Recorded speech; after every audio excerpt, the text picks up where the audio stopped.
नमस्कार, आप देख रहे हैं दार्शनिक भारत लाइव। मैं अमरीश कुमार सिंह। इस वक्त हम आए हुए हैं पटना शहर के जगनपुर मोहल्ला में, जहां कि आप देख सकते हैं कि डॉक्टर डीके भास्कर जी के माता जी का स्वर्गवास हो गया है और यहाँ पर एक नए तरीके का जो है से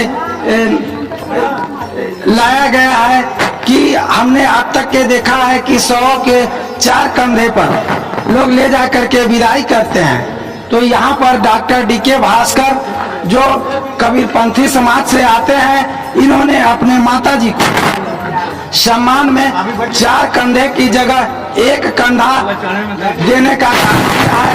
उन्होंने अपने माता जी की सवारी, ऐसी सवारी बनाई है, डोला बनाया है, जिसका कि हार इन्होंने स्वयं उठाने का काम किया है। इनकी माता के प्रति अपनी श्रद्धा भाव को देखने का यहाँ पर एक नया चीज मिला है। आइए इस संबंध में हम डीके भास्कर साहब से जानना चाहेंगे कि उन्होंने अपने माँ के प्रति इस तरह के भाव व्यक्त किए हैं जो अनोखा है और अनूठा है। साहब, हम जानना चाहेंगे कि हमने अपने माता पिता या जो भी घर के होते हैं उनकी अंतिम विदाई 4 कंधों पे की जाती है और आप चूंकि अकेला इस भार को उठाने का काम किया है, इसके पीछे आपका सोच क्या है? साहब, ये हमारी समाज एक चौमुखी सोच के साथ 4 जन की जो है व्यवस्था लेके चली कि भाई 4 मिल आदमी अगर चौमुखी मिल जाता है तो समाज से वह मतलब अपने आप में मजबूत माना जाता है। इसीलिए 4 जो है ना कंधे वालों का हम लोग इस तरह का एक बनाए और समाज की एक परंपरा है। लेकिन आप 4 लेके जाओ, आप 1 लेके जाओ, आप 2 लेके जाओ, आप कंधे पे अकेले उठा के ले जाओ, बट उनको एक सही जगह, सही मंजिल और सही पार्थिव विसर्जन होना है, यही मूल होता है। तो मैं अकेला था तो मैं सोचा कि मैं अपनी और मेरी माँ की इच्छा थी। 8-10 दिन पहले मेरी दीदी ने पूछा कि माँ, मामा घर जाओगी? तो उन्होंने कहा कि नहीं, अब मैं अपने ससुराल जाऊंगी।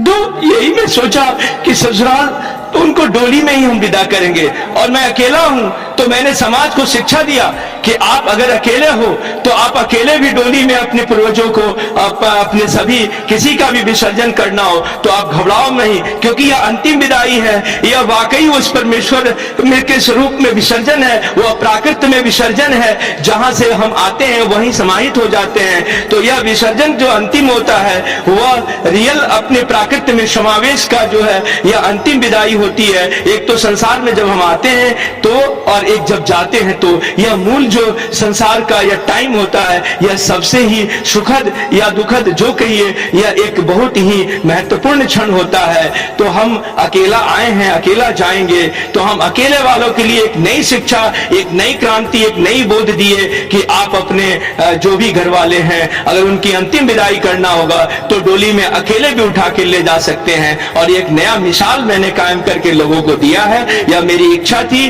और ये तमाम जो पार्थिव शरीर के विसर्जन का जो तरीका है उसमें कहीं जलाना है तो जलाया भी क्यों जाता है, क्योंकि बहुत तरह की ऐसी रोगे हैं जो अगर त्वरित उसको नहीं जलाते हैं तो उससे फैलेगा और समाज में एक संक्रमण तकलीफें होंगी, बीमारियां फैल जाएंगी। तो इन समस्याओं को देखते हुए जलाने की विधि अपने आप में सही है, लेकिन पॉल्यूशन और प्रदर्शन के ख्याल से देखा जाए तो पॉल्यूटेड करने में वह विधि फिर समाज और प्रकृति के लिए नुकसानदायक हो जाती है। पॉल्यूशन करके पर्यावरण के लिए अगर बहुत सारी विधि है जो जल में डाला जाता है, जिससे जल कहा जाता है यह शरीर हाड़ मान सब समाप्त हो गया, कम से कम कुछ जीव जंतु खा के इससे तृप्त हो जाए, तो लोगों ने जल में भी प्रवाह करते हैं, लेकिन वहां भी जल पॉल्यूशन होने की संभावना रहती है।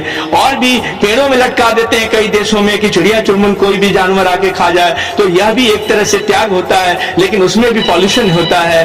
तो यह एक कब्र वाली विधि होती है जिसमें यह मट्टी का बना हुआ शरीर फिर मट्टी में मिल जाता है, तो यह एक सात्विक और स्वस्थ माना जाता है, क्योंकि इस शरीर में जो विसर्जन मूल है यह माटी का पुतला माटी में मिल जाएगा।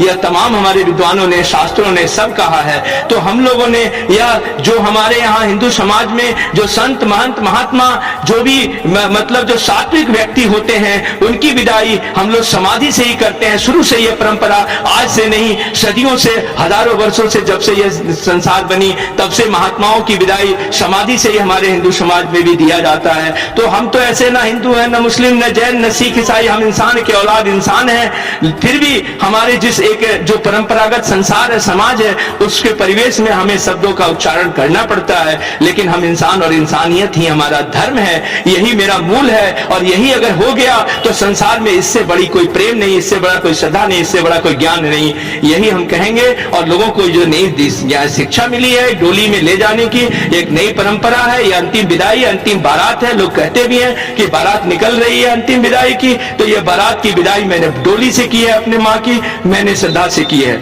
आया है सो जाएगा राजा रंक फकीर, एक सिंहासन बैठ चले एक बंधे जंजीर। Doctor DK. भास्कर जो समाज सेवी हैं और संत के रूप में जाने जाते हैं, और 2024 के लोकसभा चुनाव में भी निर्दलीय उम्मीदवार के रूप में मैदान में उतर चुके हैं। तो आइए इन्होंने जो एक मिसाल जो लोगों के सामने प्रस्तुत किया है, इससे हम लोगों को बहुत कुछ जानने और समझने की जरूरत है। फिर मिलते हैं एक ऐसे अगले खबरों के साथ। जय हिंद।